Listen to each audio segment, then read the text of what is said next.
누가복음 2장. 그때 아구스도 황제가 내린 칙령에 따라 온 나라가 호적 등록을 하게 되었습니다. 이것은 구레뇨가 시리아의 총독으로 있을 때 행한 첫 번째 호적 등록이었습니다. 그래서 모든 사람들이 호적을 등록하러 고향으로 가게 되었습니다.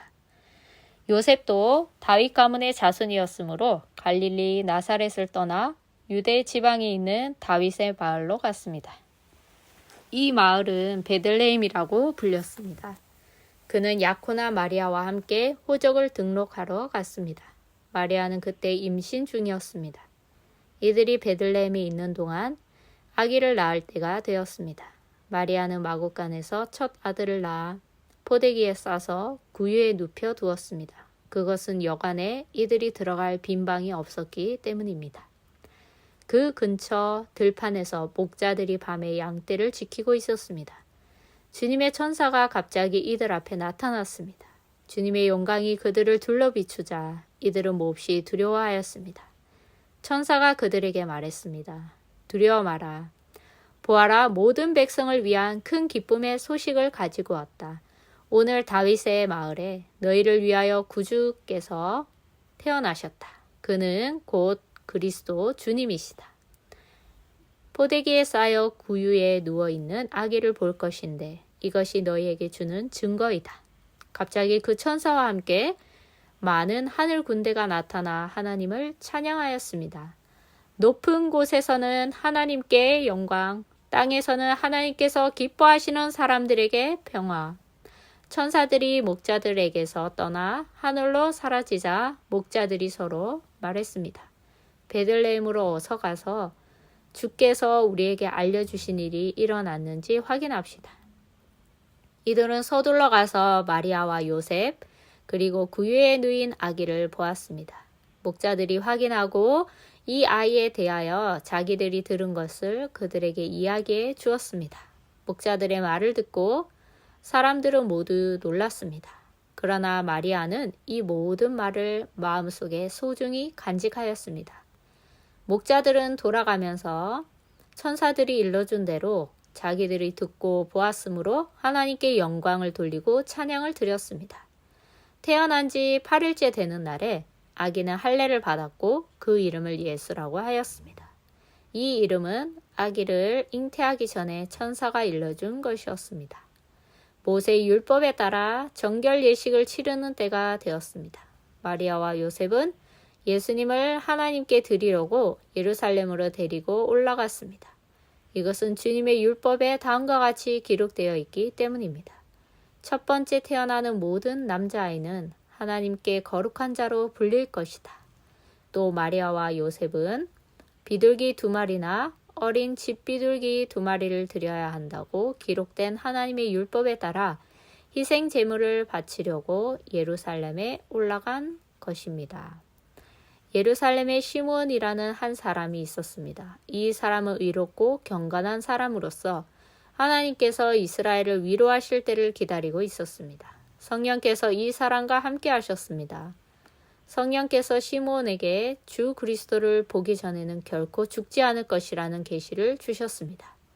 시므온은 성령으로 충만해져서 성전으로 왔습니다. 마침 마리아와 요셉이 율법의 규정대로 행하기 위해 어린 예수님을 성전으로 데리고 왔습니다. 시므온이 아이를 팔에 안고 하나님께 찬양하였습니다. 주님, 이제 주님의 종을 주님의 말씀대로 평화롭게 떠날 수 있게 하셨습니다. 제 눈으로 주님의 구원하심을 보았습니다. 주님께서 이 구원을 모든 백성들 앞에 마련해 주셨습니다.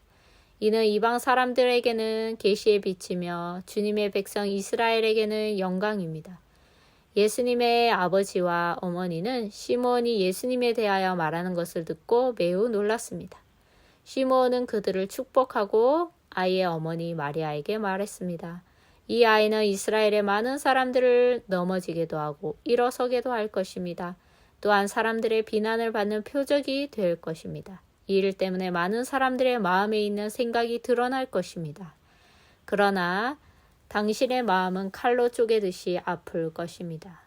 또 여자 예언자가 있었습니다. 이 사람은 아셀 지파의 바누엘의 딸인 안나였습니다. 그녀는 나이가 많았습니다. 결혼하고 7년 동안을 남편과 살았는데 그 후로 과부가 되어 84세가 되었습니다. 그동안 한 번도 성전을 떠나지 않고 밤낮으로 금식과 기도를 하여 하나님을 섬겼습니다. 바로 그때 그녀가 와서 하나님께 감사를 드리고 예루살렘의 구원을 기다리는 사람들에게 이 아이에 대해 이야기하였습니다. 아이는 주님의 율법에 따라 모든 일을 다 마치고 갈릴리에 있는 고향 나사렛으로 돌아왔습니다. 아이는 점점 자라고 튼튼해졌으며 지혜도 많아졌습니다. 하나님의 은혜가 아이와 함께하였습니다. 해마다 6월절이 되면 예수님의 부모는 예루살렘으로 올라갔습니다. 예수님이 12살이 되었을 때에도 6월절 관습을 따라 예루살렘으로 올라갔습니다. 6월절이 끝나고 집으로 돌아오는데 소년 예수님은 예루살렘에 남아 있었습니다. 하지만 부모들은 이 사실을 몰랐습니다. 단지 그들은 예수님이 일행들 속에 있을 것으로만 생각하고 있었습니다.